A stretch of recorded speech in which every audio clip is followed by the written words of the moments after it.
Bener-bener novel yang berat yang pernah aku baca di tahun 2024.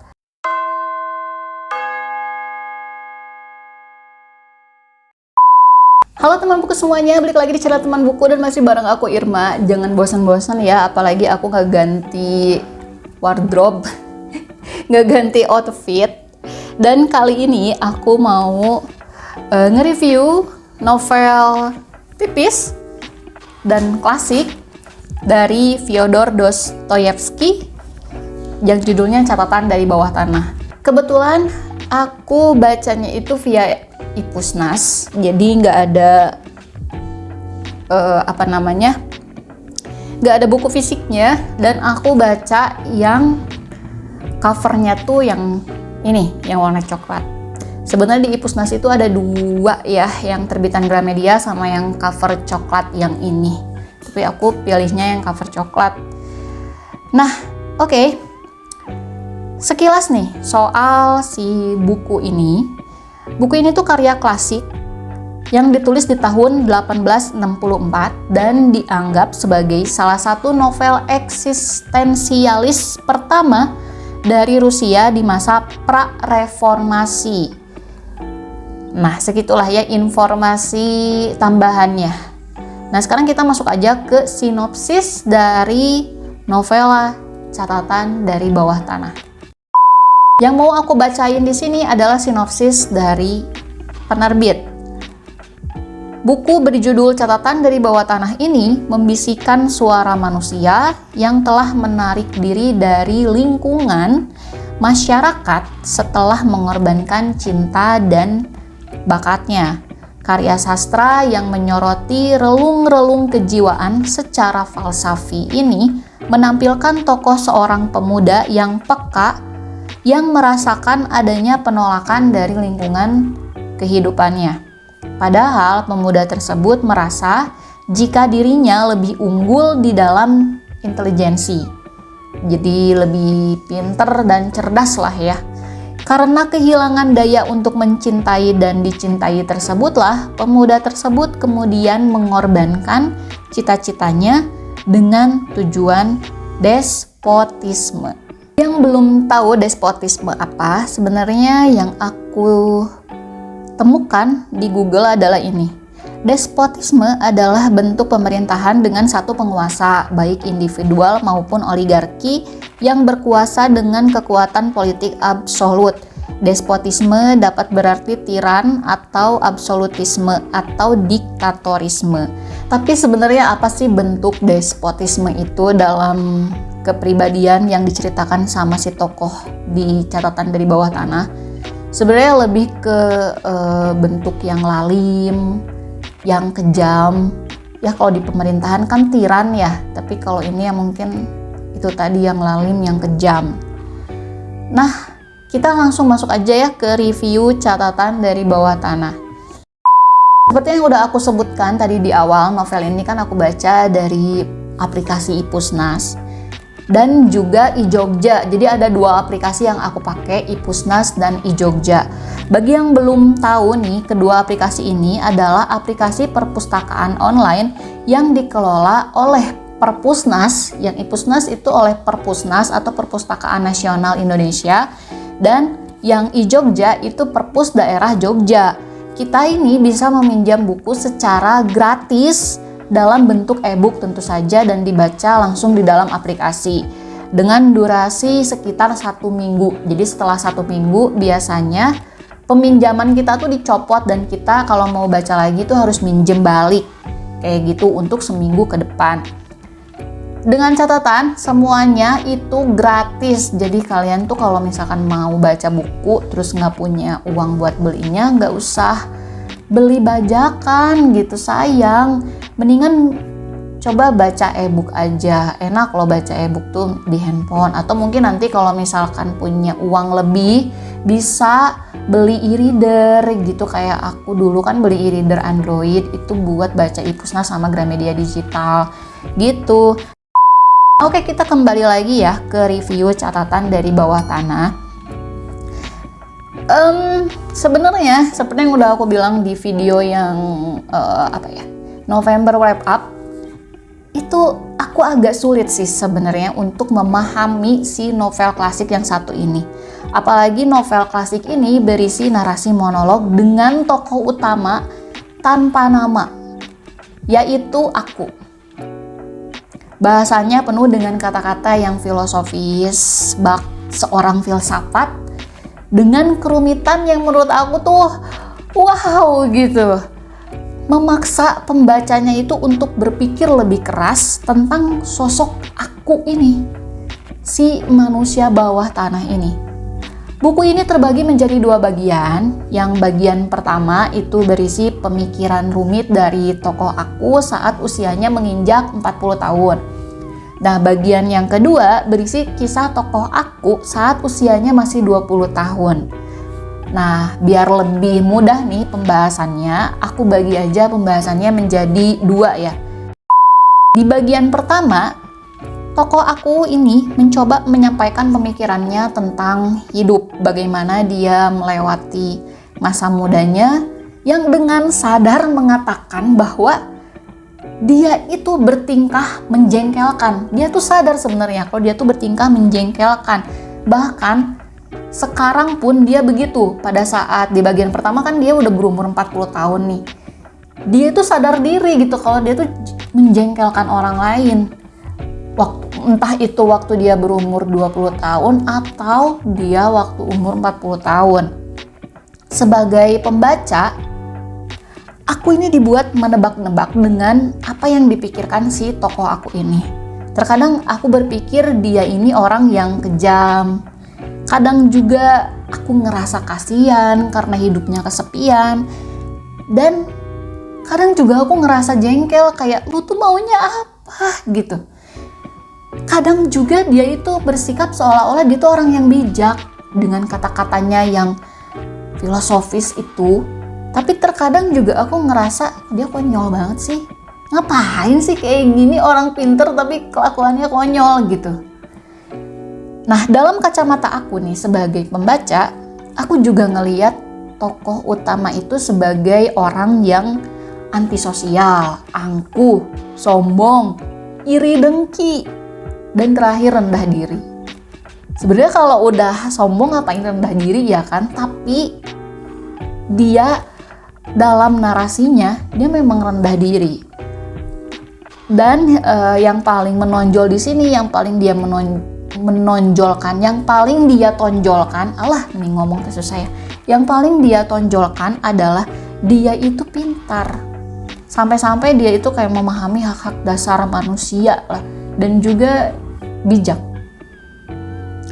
Dia juga mempertanyakan soal kehendak bebas manusia. Kayak gini nih narasinya.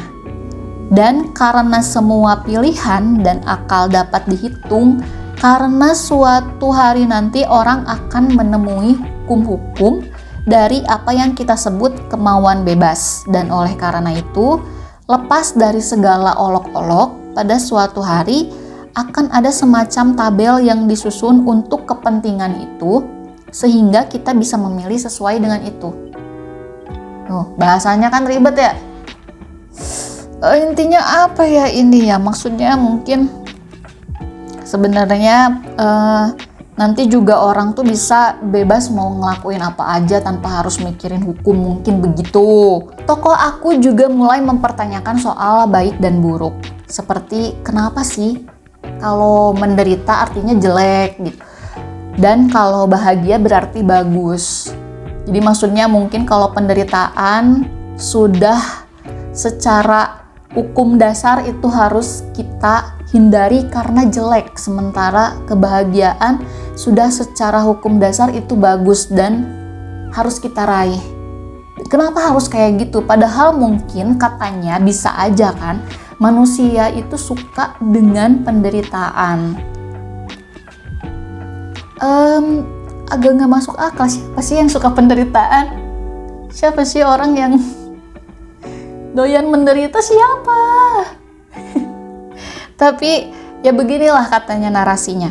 Kenapa Anda yakin dengan begitu kuat dan megah bahwa hanya yang wajar dan positif, artinya hanya yang sesuai dengan kesejahteraan yang menguntungkan manusia? Apakah akal yang hilaf tidak menguntungkan? Bukankah manusia mungkin sekali mencintai sesuatu kecuali kesejahteraan? Siapa tahu ia juga senang pada penderitaan. Siapa tahu penderitaan baginya sama menguntungkannya seperti kesejahteraan. Bingung nggak tuh kalian, ya kan? Sepanjang bagian satu ini, dia itu berbicara soal dirinya sendiri. Berasumsi dengan pikiran orang lain, lalu dijawab sendiri dan jengkel sendiri. Karena mungkin POV-nya itu menggunakan POV orang pertama, jadi kita tuh sebagai pembaca kayak dituduh, bener kan kata gue? Lu kayak begini, kurang lebih kayak gitulah. Cuman kan narasinya dia narasi kuno ya, klasik, jadi terlalu baku lah gitu. Apakah Anda membayangkan seperti itu? Bukan. Terus aku tuh kayak ngerasa dituduh. Apaan sih? Orang aku gak mikir begitu, konyol banget. Nah itulah dasar kenapa aku bilang si tokoh utama ini konyol gitu. Lanjut ya. Nah, meski pada awalnya dia ini secara filosofis ingin hidup sederhana, tapi di sisi lain dia juga ingin hidup yang lebih baik dari saat ini. Jadi gimana ya? Pemikirannya tuh agak bertolak belakang ya nggak? Kalau memang dia berpikir bahwa ada orang yang suka dengan penderitaan, dia aja nggak suka gitu. Dia aja pengen hidup yang lebih bagus lagi daripada yang saat ini dia jalani. Terus kenapa tiba-tiba berasumsi bahwa bahwa ada manusia yang suka dengan penderitaan gitu? Ya. Nah, jadi memang pikirannya ini tuh menurut aku tuh bener-bener rumit. Sampai bikin kepala aku tuh bingung, pusing, migrain. Jadinya lama gitu buat nuntasin buku ini. Yang aku baca, dia ini tuh ngerasa bahwa dia itu seharusnya hidup senang sebagai orang berpendidikan, tapi malah hidup miskin dan terbuang. Ya, gimana ya? Kelakuannya begitu. Tapi dia juga mengatakan kalau dia itu sakit, tapi bukan sakit secara fisik ya. Sakitnya itu secara psikis atau mental. Nah, dia itu sebenarnya sadar akan hal itu, tapi dia sendiri tuh bingung akan hal ini. Kalau soal ini memang wajar sih ketika kita atau mental kita sakit, kita nggak akan tahu sebelum ada orang lain yang mengetahuinya atau sebelum kita benar-benar ada di titik nol, ada di titik minus bahkan. Sekarang kita masuk ke bagian kedua ya, pembahasan di bagian kedua. Di bagian kedua ini kita akan disuguhkan cerita masa lalu dari tokoh aku saat dia masih berumur 20 tahun. Gimana dia ngejalanin kehidupan karirnya, pertemanannya, bahkan percintaannya. Nah, di sini alur atau plotnya itu mulai kebaca lah, dibentuk, karena kan kalau di bagian pertama itu lebih ke buah pemikiran si tokoh utama aja, tapi kalau di bagian kedua ini baru kelihatan unsur-unsur novelnya gitu. Tapi ya seperti yang udah aku sebutkan tadi kan, tokoh aku ini aku salah baca. Tokoh aku ini sudah lama menarik diri bahkan dari pergaulan kantornya. Meskipun memang dia juga ingin merasakan persahabatan yang hangat, tapi dia ngerasa dia tuh nggak bisa gitu ngelakuin hal itu. Karena ya sikap dia yang jengkel, yang selalu jengkel sama orang dan menjengkelkan orang lain. Paham nggak? Gitulah. Nah, suatu hari nih, dia itu terobsesi dengan seorang perwira yang nggak sengaja menabraknya di sebuah klub malam. Dia ngerasa marah, tapi nggak bisa marah di tempat. Orang kalau marah tuh langsung, lu ngapain gitu kan, langsung ngelabrak. Tapi kalau dia nggak, dia itu lebih ke ngebuntutin si perwira itu dengan tujuannya itu balas dendam, tapi dengan caranya sendiri. Yang menurut aku konyol, dan dia juga ngerasa kalau hal yang dia lakuin itu konyol. Jadi kata orang lain konyol, dia juga ngerasa konyol. Sebenarnya dia tuh pinter. tapi dia tetap ngelakuin hal itu. Dan yang lebih anehnya lagi, dia puas akan hal itu. Tapi ya meski begitu, pikiran liarnya tetap mendambakan sebuah persahabatan yang hangat antara dia dan Perwira. Kalau kalian baca novelnya, terus gimana caranya dia ngebayangin persahabatannya itu konyol sih memang. Nah, belum lagi nih masalah nih dengan teman-teman sekolahnya. Dia itu sebenarnya kepengen dianggap. Dia menceburkan diri ke pesta perayaan. Dia tuh sebenarnya pengen banget diajak, tapi nggak diajak karena memang menyebalkan. Kalau di orang barat sana kan memang kalau ada apa-apa tuh pasti ada pesta perayaan. Ya jangankan kayak orang sana, ada yang orang sini aja kan kalau ulang tahun pasti ada pesta. Kalau keterima kerja pasti ada pesta syukurannya gitu ya, makan-makan bareng temen. Nah, dia itu pengen diajak, tapi nggak diajak. Kasian. Cuman nih, karena teman-temannya mungkin tahu ya sifatnya dia kayak gimana. Nah, sekalinya diajak nih, teman-temannya udah ngerasa kepaksa, ya udahlah ajak aja, kasihan gitu ya. Dia tuh tetap bersikap menyebalkan, bersikap arogan, ngomong kasar juga, dan ngebuat semua orang gak nyaman. Tapi bagusnya adalah meski dia begitu, dia tuh tetap ada kepikiran untuk meminta maaf. Bahkan sampai menulis surat biar pertemanannya itu tetap terjaga. Cuman ya lagi-lagi dengan bahasa yang arogan. Dia juga bertemu dengan seorang perempuan, berusaha berkata bijak soal kehidupan, ngasih pengharapan bagi si perempuan ini, tapi lagi-lagi berakhir gak baik. Karena arogansi dan kekonyolan dirinya sendiri. Terus dia juga berfilsafat panjang lebar bahwa dia tuh begitu karena memang mengorbankan cinta. Pusing aku dengernya. Dia itu ngerasa bahwa dirinya itu lebih unggul dari orang lain dalam hal intelijensi. Dan seharusnya, nah ini nih yang salah nih, yang bikin dia seperti ini. Dan seharusnya orang lain itulah yang memuja dia bak dewa karena dia pintar. Termasuk juga dalam hal cinta. Begitu. Tapi ada tapinya lagi nih, dari tadi tapi terus, tapi begini, tapi begitu. Tapi nih dia juga sadar dan merasa konyol dengan tingkahnya. Dan dia juga tahu kalau dia bersikap begitu tuh menjengkelkan. Nih ada narasi yang seperti ini. Aku seorang jahat karena aku cacing menjengkelkan, paling bodoh, paling edan, paling dengki di antara semua cacing di bumi ini.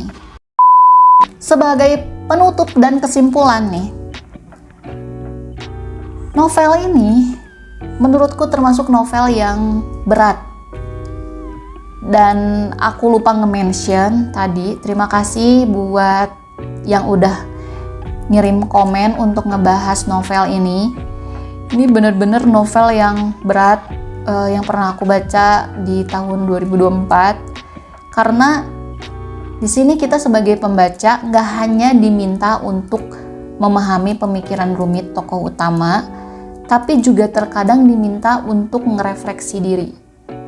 Merenungi segala sesuatu dalam hidup dari kacamata si tokoh aku.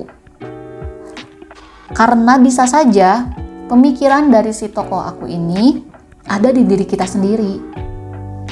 Terkadang kita merasa nggak adil dengan hidup ini, ngerasa rendah diri, dan terkadang juga karena itu kita menarik diri dari lingkungan, bahkan dari pasangan kita sendiri.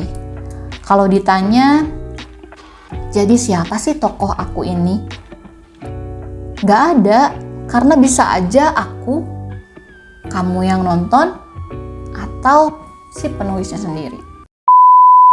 Jadi sekian ya review catatan dari Bawah Tanah karya Fyodor Dostoyevsky. Semoga puas dengan review kali ini dan mohon maaf jika banyak kurangnya. Aku tahu kalau yang namanya karya klasik itu pasti penuh dengan pembahasan soal kehidupan, tapi ya mungkin cuman segitu ya yang bisa aku sampaikan. Dan kalau misalkan ada yang ngerasa keberatan, wah ini kok alurnya diobrolin semua, ya memang agak susah karena setiap alur itu ada penjelasannya gitu, penjelasan soal si tokoh aku ini. Jadi mau nggak mau harus disebutkan. Kalau kamu tertarik, coba deh dibaca biar memahami sendiri bahwa si tokoh aku ini tuh memang agak sulit untuk dipahami. Terkadang ya itu dia baik, dia bijak, tapi selebihnya yang menjengkelkan. Dan kita tuh dipaksa untuk memahami dia, memaklumi dia gitu. Yang seperti itu. Nah sebenarnya kan dari temen yang nge-komen ini, dia minta buat nge-review buku, bintang nge-review 2 buku, yang satu lagi Malam Putih, ya kan. Tapi kayaknya aku skip deh. Pertama memang gak ada di Ipusnas si Malam Putih itu. Dan yang kedua, aku mencerna novel yang ini aja kayak udah mumet banget. Jadi mohon maaf, kayaknya cukup sampai di catatan dari Bawah Tanah aja. Mungkin lah suatu hari nanti kalau aku butuh tantangan baru untuk membaca, aku akan baca yang Malam Putih. Dibeli dulu tapi bukunya ya, soalnya nggak ada di online. Atau nanti aku cari di aplikasi bacaan yang lain ya. Kayaknya Gramedia digital kayaknya nggak ada sih. Gramedia digital cuma satu itu yang catatan dari Bawah Tanah. Malam Putihnya nggak ada. Oke lah ya, sudahlah begitu daripada kepanjangan. Jadi thank you banget yang udah nontonin. Sampai jumpa di review selanjutnya. Jangan bosan-bosan ya buat ngedengerin pembahasan soal buku, karena mungkin aja ada buku yang menarik perhatian kamu, terus kamu jadi baca deh. Terus jadi hobi deh kayak aku sekarang gitu. Nyari temen. Oke, bye-bye.